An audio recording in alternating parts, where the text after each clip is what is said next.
우리 한번 구호 외쳐볼까요? 하루 10분 말씀 보고 하루 10분 기도할 때 인생이 변화됩니다. 아멘. 오늘 잊지 못할 사람이라는 제목으로 말씀을 나누겠습니다. 만약 오늘이 이 세상 마지막 삶이라면 여러분은 누가 생각나겠습니까? 가장 감사했던 사람이 생각날 수도 있고, 또 내 마음을 가장 아프게 했던 사람이 생각날 수도 있습니다. 내 마음 가운데 대못을 받고 고통스럽게 만들었던 사람이 떠오를 수도 있습니다. 그리고 또 내가 가장 사랑하는 사람, 정말 생명까지 내어줄 정도로 사랑했던 사람이 기억날 수도 있어요. 정말 파란만장한 인생을 산 다윗, 그 다윗이 이제 아들 솔로몬에게 유언을 남기면서 이제 자신과 함께했던 많은 사람들 중에 유독 한 사람의 이름을 거론하면서 아들 솔로몬에게 부탁을 합니다. 그 이름이 뭐죠? 바르실레라는 사람입니다. 열왕기상 2장 7절에 보면 이 다윗이 솔로몬에게 유언하면서 이 압살롬의 낯을 피하여 도망할 때에 다윗에게 온 누구죠? 바르실레의 아들들에게 은총을 베풀라라고 그렇게 부탁한 것을 볼 수 있습니다. 언제? 압살롬의 낯을 피하여 도망할 때에 다윗에게 바르실레가 왔다라고 말씀하는 거예요. 이 압살롬의 낯을 피하여 도망할 때의 그 다윗의 심정이 어땠을까요? 그때 그 도망할 때 다윗의 심정은 정말 심각한 죄책감에 시달릴 때였습니다. 우리 아이 아내를 취하고 또 우리아 장군을 죽게 만들고 그 사이에 태어난 아들도 죽게 되면서 심각한 죄책감을 느낄 때였습니다. 그리고 하나님의 심판에 대한 두려움을 느낄 때였어요. 또 자신의 죄로 인해서 가정의 그 화목이 깨어진 때였습니다. 자신의 큰아들 누구죠? 암논이 그 다말을 범하였고, 이복 동생 다말을 범하였고, 그래서 압살롬이 그 암논을 죽여버리죠.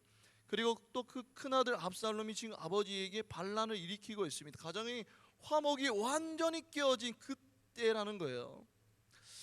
그리고 또 수치스러웠던 때였습니다. 압살롬이 백성들의 마음을 훔치고 막 백성들이 이젠 다윗의 시대는 갔다라고 하면서 압살롬을 다 따릅니다. 다윗을 배반하고 압살롬을 따르고 있죠. 얼마나 배신감을 느끼고 수치스러웠겠습니까?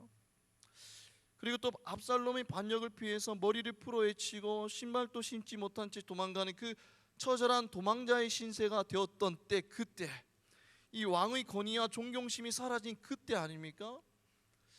그리고 또 자기뿐만이 아니라 자기를 따르던 사람들에게 고통을 주던 그때였어요. 이 다윗이 쫓겨날 때 다윗을 따르던 사람들도 그렇게 고생하는 거 아닙니까? 얼마나 마음이 힘들었겠습니까?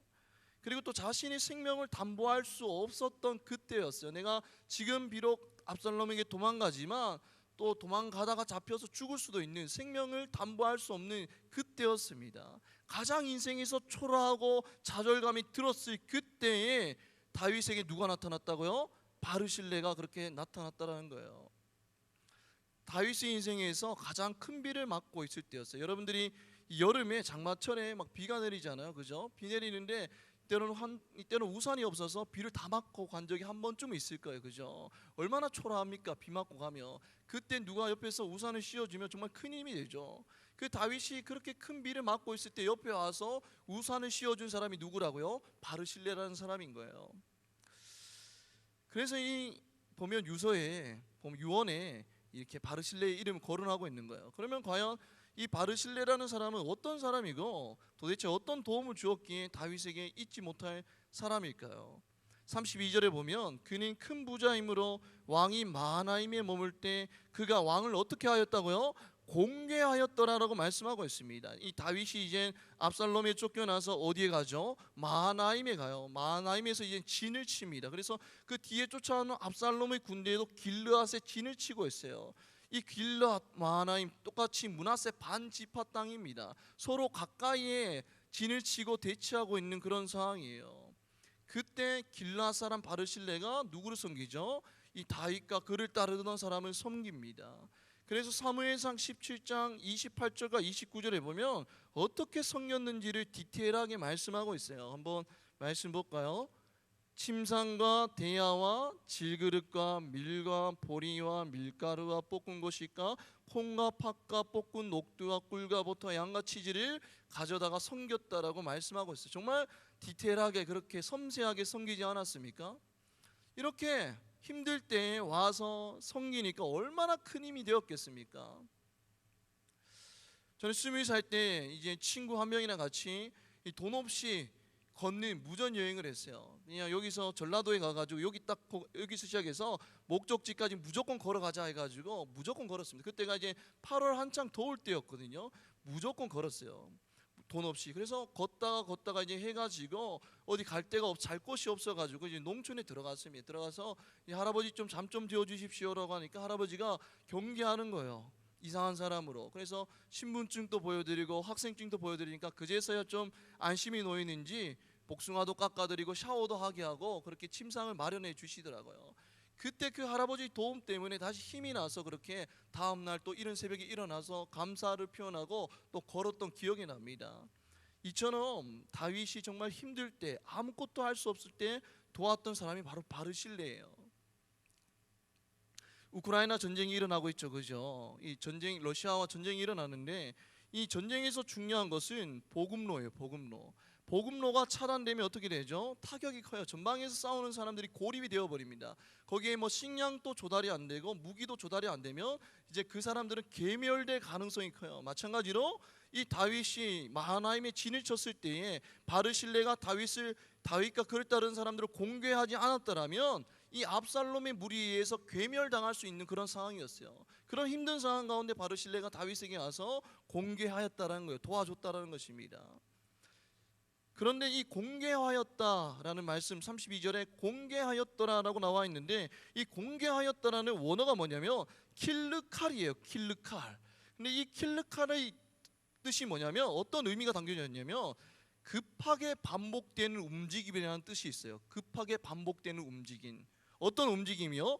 반복되는 움직임이라는 거예요. 그러니까 이 바르실레는 다윗을 한 번 도와준 것이 아니라 지속적으로 반복적으로 도와줬으면 우리는 알 수 있습니다. 한 번 도우고 끝, 내 일을 다 했어 이것이 아니라 계속적으로 지속적으로 도왔으면 우리는 알 수 있다는 거예요. 그리고 이제 오늘 본문에 보면 이 압살롬이 이제 죽고 나서 이제 다윗이 다시 예루살렘으로 복귀하잖아요, 그죠? 이제 요단강을 건너려고 합니다. 근데 요단강을 건너려고 하는 그 순간까지 누가 따라와요? 바르실레가 따라와요. 그래서 31절에 보면 로굴림에서 내려와서 함께 요단에 이르니라고 말씀합니다. 자, 바르실레의 고향이 어디죠? 로굴림이에요. 근데 로굴림은 어떤 지대냐면 고원 지대입니다. 좀 높은 지대예요. 근데 반면에 요단강은 어떻죠? 해수면보다 더 낮은 저지대예요. 자, 이때 당시 바르실레의 나이가 몇 살이었다고요? 80세예요. 80세 노인이 고원 지대에서 해수면보다 낮은 요단강까지 내려왔다는 것은 정말 쉽지 않은 거예요. 그것이 어떤 의미죠? 이 바르실레는 이 다윗에게 그냥 한 번만 관심을 보였던 것이 아니라 일회적인 관심을 보였던 것이 아니라 떠나는 순간까지 관심과 사랑을 잃지 않았다는 거예요. 한마디로 지속적인 사랑, 지속적인 관심, 지속적인 섬김을 행하였다는 것입니다. 요즘에 음식 시켜 먹으려면 무슨 어플을 이용하죠? 배달의 민족 이용하잖아요, 그죠? 배달의 민족 이용하면 여러분들이 그 어떻게 나와요? 예전에는 짜장면 시키면 짜장면 그릇을 이렇게 먹고 나서 어디 놨어요? 현관 앞에 놔두잖아요, 그죠? 근데 요즘엔 뭐가 오죠? 일회 용기가 와요, 그죠? 먹고 버릴 수 있습니다. 여러분들 우리 인간관계도 이처럼 배달의 민족 그런 일회 용기처럼 너무 일회성에 끝나는 시대 가운데 우리는 살아가고 있지 않습니까? 한번 보고 나랑 안 맞으면 끝. 더 이상 관계를 맺지 않아요. 나에게 이익이 되지 않으면 더 이상 관계 끝. 한번 만나고 끝이에요. 여러분들 한번 연락해보고 반응이 시원찮으면 끝이에요, 관계가. 힘든 지체에게 도움 한번 주고 내 할 일 다 했다라면서 여러분들 그것을 사랑으로 착각하는 그런 시대 가운데 살아가고 있지 않습니까? 그러나 참된 사랑은 어떤 사랑이라고요? 일회성이 아니라 지속적인 관심을 베푸는 것, 그것이 참된 사랑이라고 바르실레의 삶을 통해서 우리는 알 수 있습니다. 누가복음 10장에 보면 어떤 여인이 나오죠? 선한 사마리아 여인이 이야기가 나와요. 강도를 만나서 거의 이 사람이 다 죽어갑니다. 죽어가는데 여러분들 그것을 보고 지나쳐가던 사람 누가 있었죠? 레위인과 제사장들은 지나쳐가죠. 그러나 이 사마리아 여인은 그것을 보고 그 죽어가는 그 사람에게 상처에 기름과 포도주를 붓고 싸매게 했습니다. 그래서 자기가 타는 짐승에 태워서 어디로 가죠? 주막에 갑니다. 주막에 데리고 가서 돌봐주고 다음날 자기 주머니에 있는 물질까지 내놓으면서 주막 주인에게 그를 돌보아 달라고 그렇게 부탁을 했어요. 부탁하고 나서 또 그 뒤에 뭐라고 했냐면 만약 비용이 더 들면 돌아올 때 갚겠다라고 약속까지 했습니다. 지금 당장 도와주는 것으로 끝이 아니라, 한 번 도와주는 것으로 끝이 아니라 만약 비용이 더 들면 어떻게 한다고요? 돌아올 때 갚겠다라고 약속했어요. 지속적인 관심, 지속적인 사랑이 느껴지지 않습니까? 주님이 말씀하시는 참 사랑은 뭐냐면 이웃에 대해서 지속적인 관심과 사랑을 의미하는 거예요. 제사장과 레위인은 그냥 지나쳤잖아요. 이 죽어가는 이 사람에게는 그냥 잊혀진 사람이에요. 기억에 남지 않은 사람입니다. 제사장과 레위인이. 그러나 사마리아 여인은 어떤 사람으로 남았죠? 잊지 못할 사람으로 남았습니다. 지속적인 사랑과 관심을 베풀었으니 어떻게 그의 머리에서 이 사마리아 여인을 잊을 수 있습니까? 우리는 너무나 일회성인 사랑을 하는 시대 가운데 살아가고 있어요. 나랑 안 맞으면 끝, 나랑 안 맞으면 관계를 맺지 않아요. 그러나 여러분들, 하나님은 어떤 분이시죠? 일회성으로 여러분들을 돌보시는 분이 아닙니다. 우리가 기도할 때에 한 번만 응답하시고 그냥 내가 예전에 응답했으니까 이제 더 이상 응답 안 할게, 이런 분이 아니라는 거예요.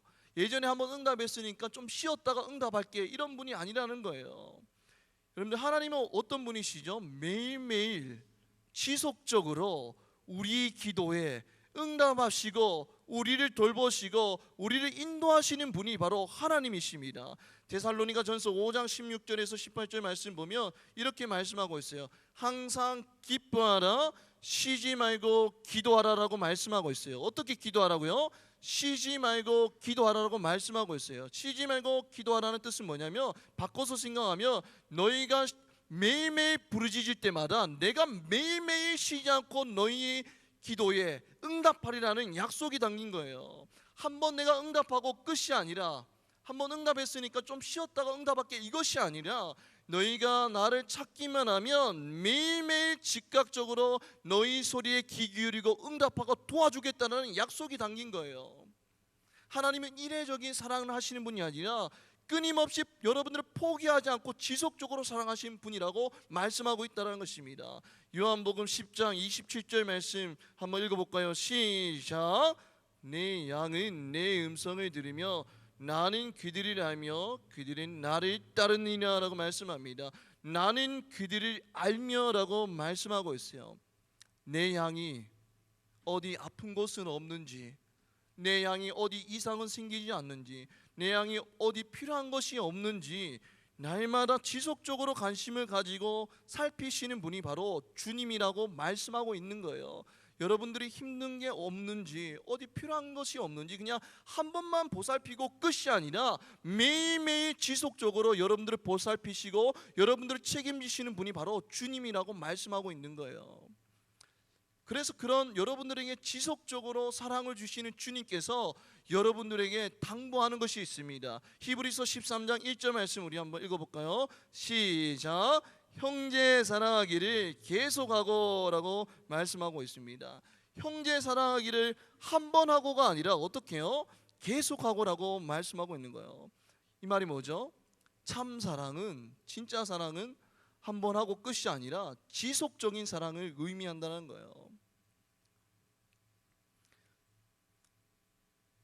21세기에 접어들면서 공동체 의식이, 지난주에도 공동체에 대해서 말씀을 전했지만 21세기 들어서 공동체 의식이 희미해져 가고 있다라고 말합니다. 제가 기사를 봤는데, 그리고 개인주의 경향이 너무 짙어지고 있어요. 그래서 외로운 사람들이 증가했다라고 합니다. 세계보건기구 WHO는 전 세계 인구 10명 가운데 1명이 만성 우울증을 앓고 있대요. 그리고 우리나라 통계에 따르면 2021년 우울증 진료 환자는 93만 3,481명으로 2020년보다 10%가 증가했다고 합니다. 치열한 경쟁과 정말 개인주의 시대 가운데에서 너무나 외롭고 힘든 사람이 너무 많은 거예요. 홀로 지쳐서 의지할 곳 없는 사람이 너무나 늘어나가고 있습니다. 잘 먹고 잘 사는 이 시대 가운데 너무나 아이러니하게도 힘들고 지쳐서 도움의 손길을 내밀 수 없는 사람들이 점점 늘어나고 있어요.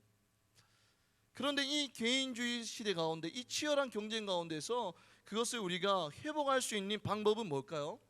이 공동체 가운데 지속적인 사랑이 일어나는 거예요. 한 번 사랑하고 끝이 아니라 지속적으로 관심을 가지고 지속적으로 기도하고 지속적으로 사랑하는 것, 이것만이 이 시대를 이길 수 있는 유일한 방법입니다. 사단은 날마다 개인주의를 외치면서 공동체를 분열시키려고 하고 있어요. 남에게 피해만 안 주면 뭐 나랑 안 맞으면 좀 안 놀아도 돼, 개인주의를 외치고 있죠. 뭐 피해만 안 주면 되잖아, 너랑 친한 사람들끼리만 놀아라고 그렇게 사단은 개인주의를 외치고 있죠. 그러나 이 시대가 개인주의로 흘러갈수록 하나님을 믿는 우리는 어떻게 해야 되죠? 모이기를 힘쓰고 또 모였을 때에 서로에게 힘이 되어주고, 여러분들 힘든 지체가 있다면 위로해주고 그 지체를 위해서 매일매일 기도해줄 때에 세상이 감당치 못할 정말 끈끈한 공동체가 된다는 거예요. 바르실레와 같이 여러분들 내 옆에 있는 지체들에게 지속적인 관심과 사랑으로 이 공동체를 세상이 감당치 못할 그런 하나 되는 공동체로 세워나가는 여러분들 되기를 주님의 이름으로 축복합니다. 아멘. 당시 다윗의 일행의 수를 보면 대략 한 1000명으로 예상해 봅시다. 이 1000명으로 예상해 본다면 그 사람들을 이제 공개하기 위해서는 많은 식량이 필요했어요. 여러분들 1000명 먹이려면 정말 많은 식량이 필요하잖아요, 그죠? 근데 한 번만 도와주고 끝이 아니라 어떻게 했다고요? 그 바르실레는 지속적으로 도와주었어요. 물론 바르실레가 좀 부자였다라고 합니다. 근데 부자였으니까 좀 어떻게 보면 다윗 일행을 공개한 일이 좀 크게 부담이 되지 않았을 수도 있어요. 그러나 중요한 것은 거기에는 뭐가 있냐면 다윗에 대한 사랑이 담겨져 있다는 것입니다. 바르실레가 아무리 부자였다 할지라도 다윗에 대한 사랑하는 마음이 없었다면 그를 섬기지 않았을 거예요. 그러나 다윗에 대한 사랑하는 마음이 있었기 때문에 그 많은 무리들을 자신이 사비를 털어가면서 그렇게 섬겼다는 것이죠. 마태복음 6장 20절에서 21절 말씀 우리 한번 읽어보겠습니다. 시작. 오직 너희를 위하여 보물을 하늘에 쌓아두라. 거기는 좀이나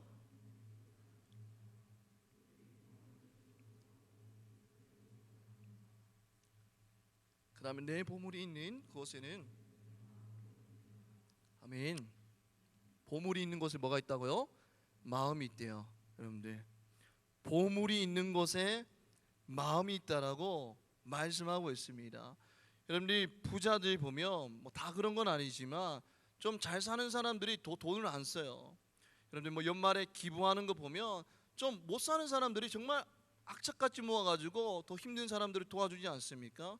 제가 대학교 다닐 때 대학교에서 이제 캠퍼스에서 이제 어떤 홀이 있었어요. 그 홀에 뭐 이렇게 콘서트도 하고 가수도 초청하고 뭐 연주도 하고 그런 홀이 있었습니다. 근데 그 홀 이름이 뭐냐면 정심화홀이에요. 정심화홀.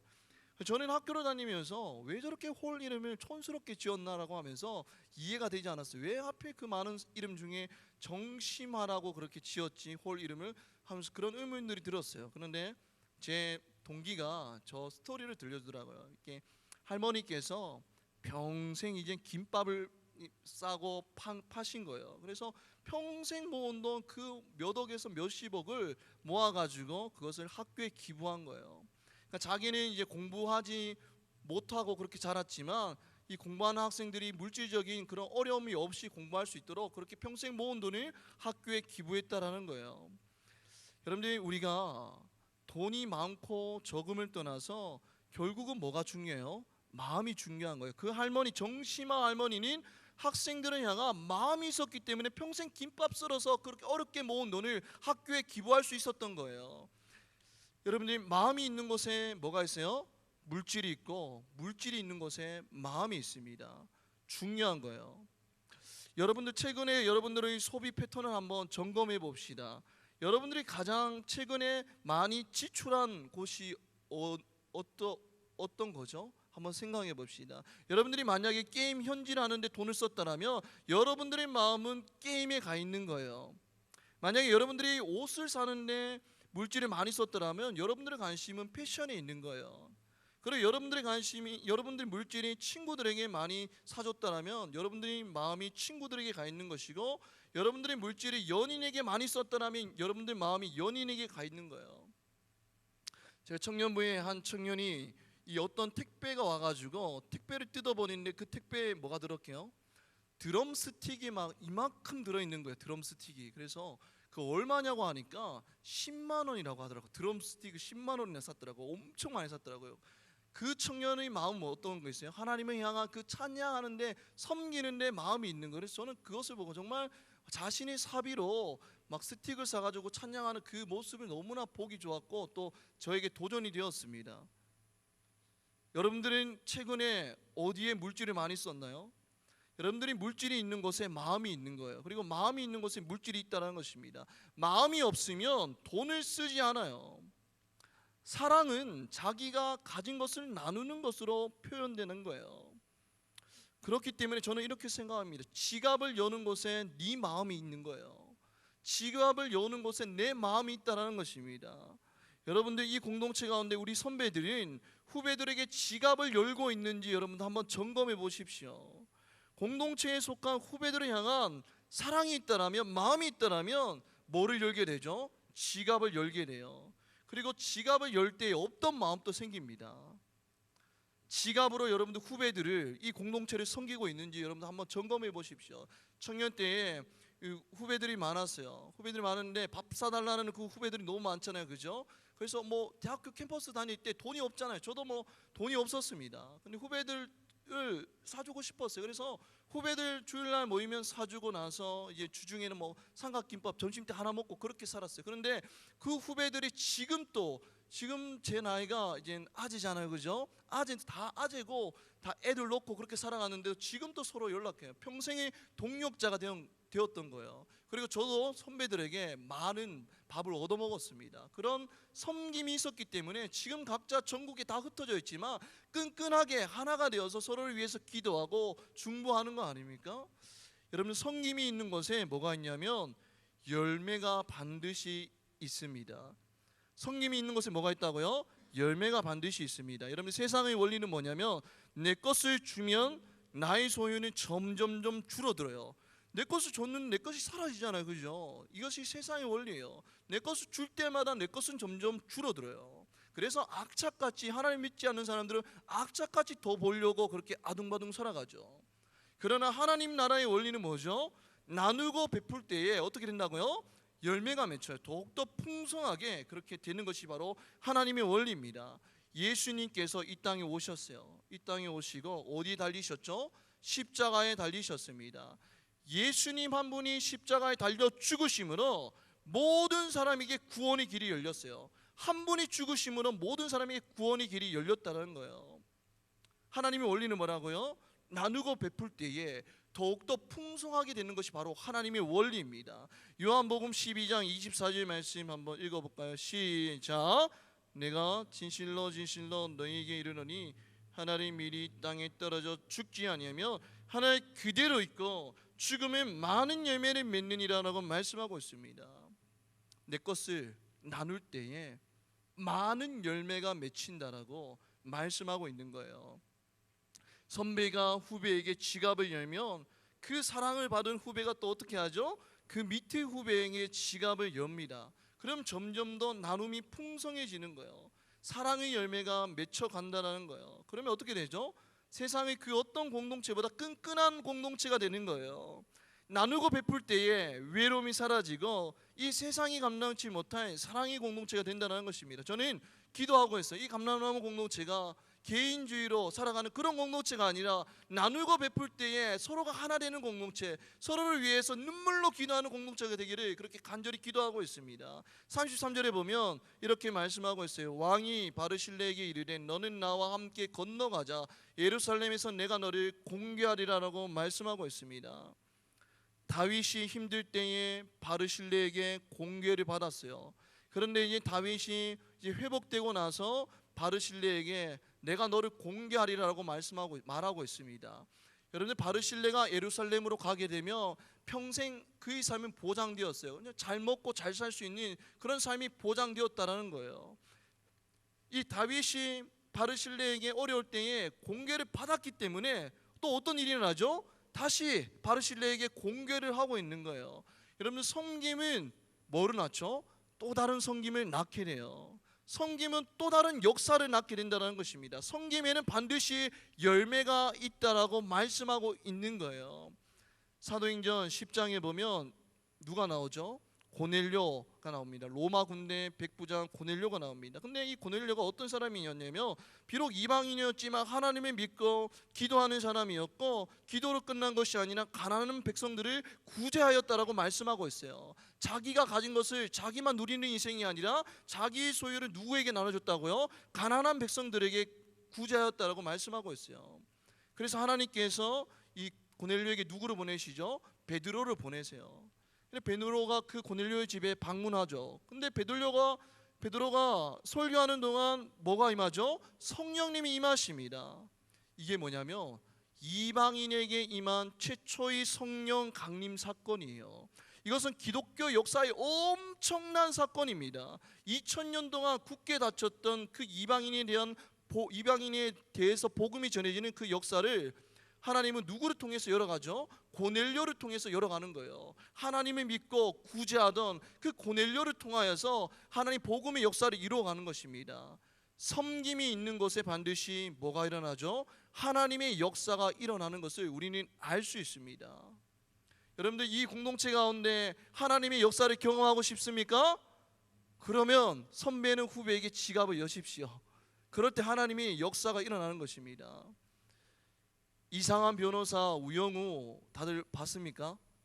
저는 짤로 봤어요. 이 짤로 봤는데, 오해에서 이 최수연이 우영우에게 별명을 만들어 달라 그래요.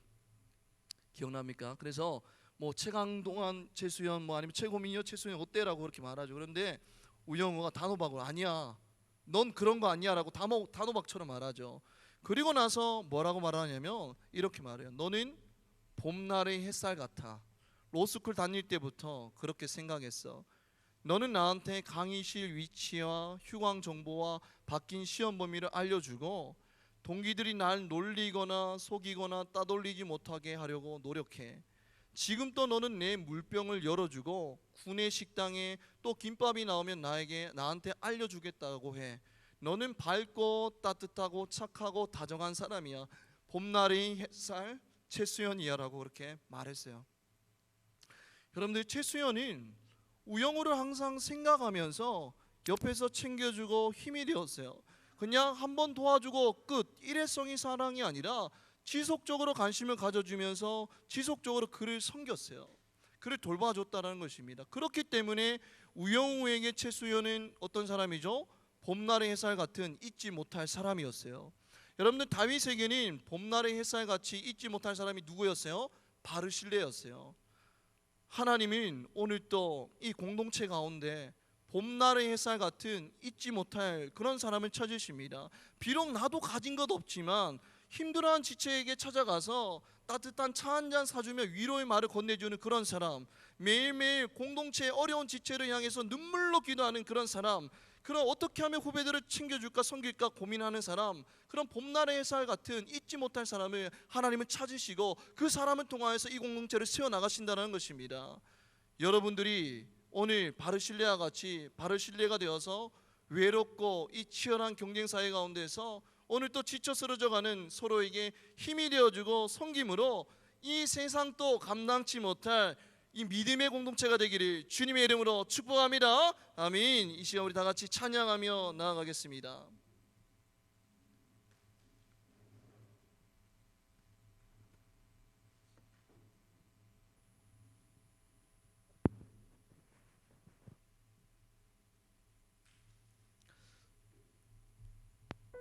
오늘 부를 찬양은 섬김이에요.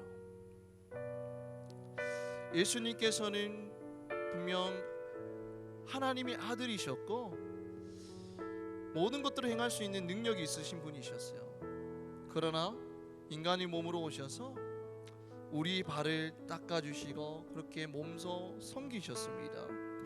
그래서 이 가사에서 내 발을 닦아주사 먼저 섬기시고 라고 고백하고 있고, 그 다음에 뭐라고 고백하고 있죠? 서로 사랑하라고 말씀하시었네 라고 말씀하셨어요. 예수님이 먼저 여러분들을 섬기셨고, 그 섬김을 받은 우리가 어떻게 해야 된다고요? 서로 사랑하며 섬기라고 말씀하신 거예요. 오늘 말씀을 기억하면서 우리 다 같이 섬김 찬양하겠습니다.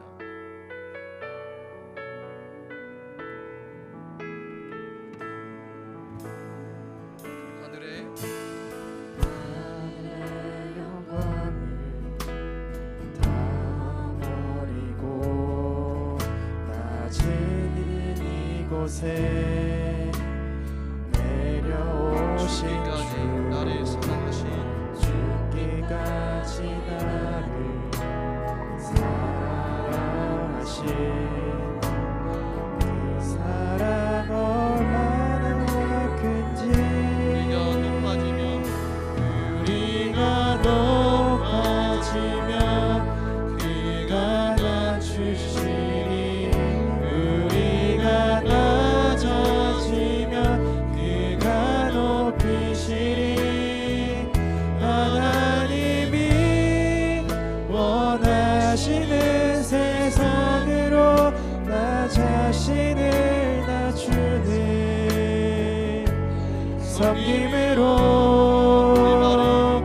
내 발을 닦아주사 먼저 섬기시고 서로 사랑하라고 말씀하시었네. 하나님이 원하시는 세상으로 나 자신을 드리는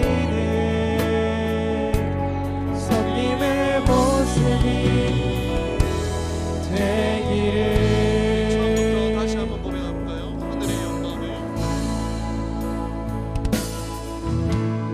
하늘의 영광을 다 버리고 낮은 이곳에 내려오신 주 죽기까지 나를 사랑하신 그 사랑 얼마나 큰지 우리가 높아지면 그가 낮추시리 우리가 낮아지면 그가 높이시리 하나님이 원하시는 세상으로 나 자신을 낮추는 섬김으로 내 발을 닦아주사 먼저 섬기시고 서로 사랑하라고 말씀하시었네. 하나님이 원하시는 세상으로 나 자신을 드리는 섬김의 모습이 되기를. 우리는 개인주의 시대 가운데 살아가고 있어요. 남에게 피해를 주지만 않으면 괜찮다는 시대 가운데 우리는 살아가고 있습니다. 그래서 나랑 맞지 않으면, 나랑 좀 트러블이 생기면 우리는 더 이상 관계를 맺으려고 하지 않아요. 우리는 일회성인 관계를 맺고 살아가고 있습니다. 그러나 주님은 어떠셨죠? 우리가 날마다 죄를 짓고 날마다 하나님 마음을 아프시게 하셨지만 그럼에도 우리를 포기하지 아니하시고 지속적으로 사랑하시고 십자가에 달려 죽으심으로 말미암아 우리에 대한 사랑을 확증하셨어요. 예수님의 사랑은 일회성의 사랑이 아니라 지속적으로 우리를 돌보시고 어디 아픈 것은 없는지, 마음이 무너진 것은 없는지, 힘든 것은 없는지 우리를 살피시고 우리를 책임지시는 분이 바로 주님이십니다. 이 시간 우리 다 같이 기도할 때 주님, 우리가 나랑 맞지 않는다는 이유만으로 남을 배척하고 소외하는 그런 공동체가 아니라 주님께서 나를 끝까지 사랑하듯이 그 주님의 사랑을 본받아서 날마다 지속적으로 내 옆에 있는 지체를 위해서 기도하고 지속적으로 날마다 그 지체에게 사랑의 손길을 내미는 그런 공동체가 되게 해달라고 이 시간 주여 한번 외치고 기도하겠습니다. 주여.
예수님은 날마다 우리를 포기하지 않는 분이세요. 세상은 나랑 맞지 않는다는 이유로 나를 배척하고 나를 소외시키지만 그럼에도 예수님이 우리 연약한 우리를 포기하지 않으시고 비록 우리가 연약하고 부족하다 할지라도 우리를 소외시키지 아니하시고 끝까지 우리를 돌보시고 책임지시는 분이 바로 우리 주님이라고 말씀하고 있습니다.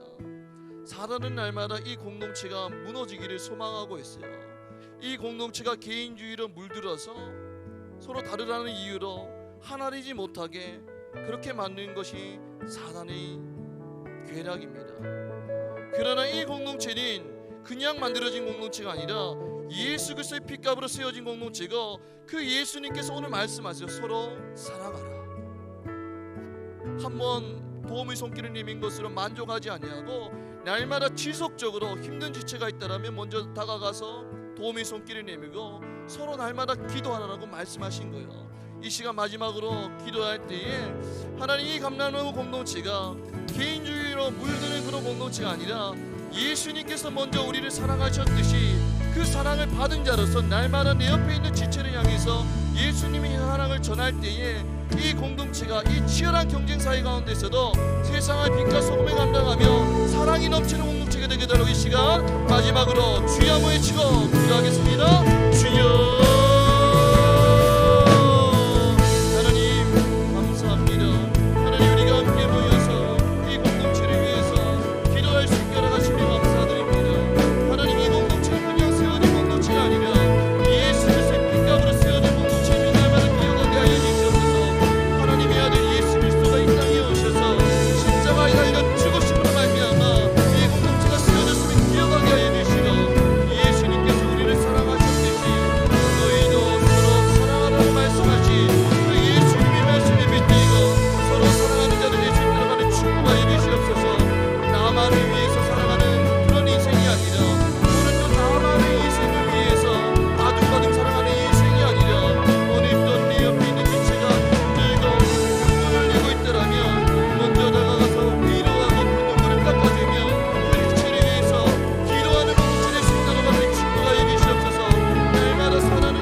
세상은 날마다 자기 자신만을 위해 열심히 살아라고 그렇게 외치지만, 그러나 감람나무 청년들은 예수 그리스도께서 십자가에 달려 죽으시고 우리에게 그 십자가의 사랑을 전해주셨음을 기억하게 하시고, 그 받은 십자가의 사랑을 내 옆에 있는 지체들에게 나눌 때에 날마다 사랑의 열매가 맺히는 감람나무 공동체 될 수 있도록 하나님 축복하여 이어주시옵소서.